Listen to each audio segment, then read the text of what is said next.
Hey everyone, I'm here to provide more examination tips so you can get those higher grades and feel epically awesome. So now what I'm going to be showing you is stuff relating to CXC, which relates to the Caribbean but also perhaps can relate to other places in the world. So I wasted a lot of time when I was in grade 11 and I needed to catch up and I could not get low grades. So what I did was very simple. Sun Tzu said in The Art of War, know yourself and know your enemy, and in 1,000 battles you'll never be in peril. So I took time to know my enemy. Well, they're not my enemies, but you get the point. I took the time to know the examiners and what they want.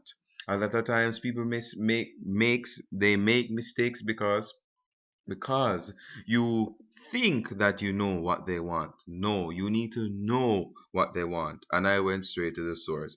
So as you can see, I am on CXC, the website, as it relates to the Caribbean people. Um yes. So first you go on CXC, type in CXC on Google, you get there. Then after that, you click on examinations. When you click on examinations, you come to right here. After you do that, you click on subject reports. After you click on subject reports, whether you're doing CAVE or CSEC, I did CSEC, so you click on CSEC. Then you come to here with all of this stuff. For June 2013, that's the year that I did.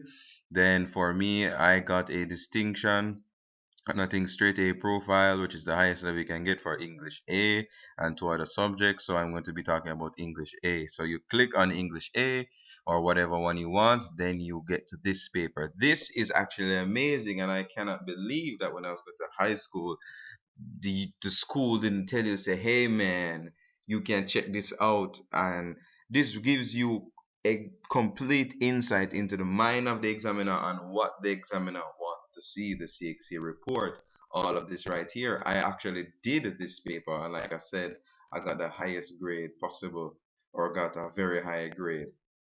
So, like I said before, a lot of people think that they know what the examiner wants, but you don't know what the examiner wants. For example, well, before I go to question 7 and 8, I'm just going to say, so you can look at these papers and look through it and read through what the examiner wants, then prepare in relation to that.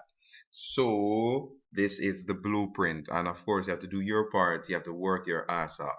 So, let's go to the end of the document. So, we have questions 7 and 8 in section D. So they talk about a lot of stuff. This is the actual question. Well, this is the stimulus, 7 and 8. So right here is information that the examiner says about these questions and problems students do. So let's look at them. So some candidates misinterpreted the term non-national and either ignored or did not understand the word residing, which should have given them the hint as to what non-national meant. Some candidates did not define the key terms from the chosen stimulus, while others had incorrect definitions. So you see right here, they are telling you exactly what you need to do. Give them what they want. It's very simple. That's also a law in business, y'all. People demand things, they demand hamburgers, you give them hamburgers. They demand you to define the key terms, and if you define it, give the correct definitions. And if you right, so this is what you do. Then problems that they're saying people are doing, little or no supporting evidence was given to the perspectives being given in the essay. A few candidates interpret the word country to mean a rural area, which is actually funny, rather than their home territory, meaning your nation. So when you're in Mobay and you say you're going to go to country, which is probably somewhere in Westmoreland or some bush place or whatever, no, they're meaning Jamaica, the sovereign state, that place. So that's what you need to do. And question 8, let's look at some stuff. The expression all matters was not handled effectively. Many candidates misinterpret the term student body to mean the student's council on the student's physical bodies. When question 8 was, it's funny, question 8 is talking about some principal should consult with the student body on all matters affecting the lives of the students and school. School student body means everyone, not just the student council. So a main thing when it come on to exams is misinterpretation. You believe you know what the examiner is talking about, but sometimes you really don't know. And this is what I did. I went into the mind of the examiner like I had telepathy, son.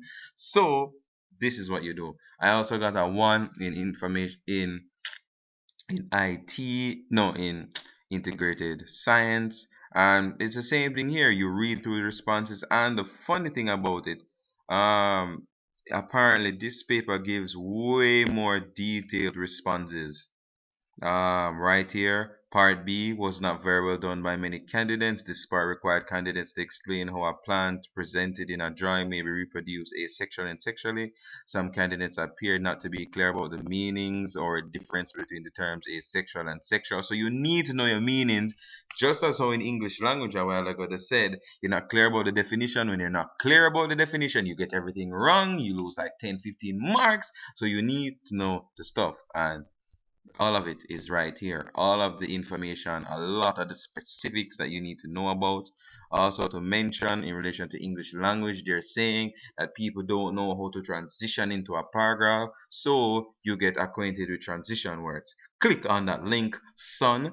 These are all transition words. Get acquainted with them. You need to practice and do a lot of essays. I used up a whole book for practicing, and that's why I went into the exam. It was easy, and I was like, "Oh my God!" And you're writing at 4 times the speed of sound in order to get everything down on the paper because you don't practice. You need to practice, and yeah, another thing for English language, for summary writing, people are writing about the exact words. I had to get like 50 and 60% in class all the time until I had to accept the fact that I had to give different words. Why? The different words show that one, you understand what that word means and can connect other words to its meaning and put it back into a sentence in a way that shows that you can construct it and it gives the exact meaning but in a different way. So we know shortages here, synonymous words that you could use in relation to that story for CXC, which is about water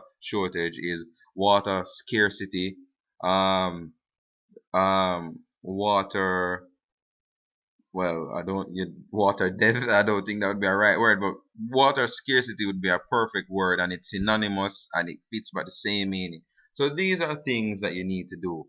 Visit the mind of the examiner, give the examiner what he wants. You guys need to practice a lot and stuff like that. And yeah, and read through this. They give a lot of specifics, and this will help you. This helped me. And yeah, practice a lot, work your ass off. If you don't, well, you just can't get a distinction. So yes, this is Universal Infinitus Productions, the I Know Academy. All right. So I hope this helps. If you have any questions, I will try to answer them, and I'll put the link in the description box below. So subscribe, like, share, tweet, everything you can. Right. Peace out.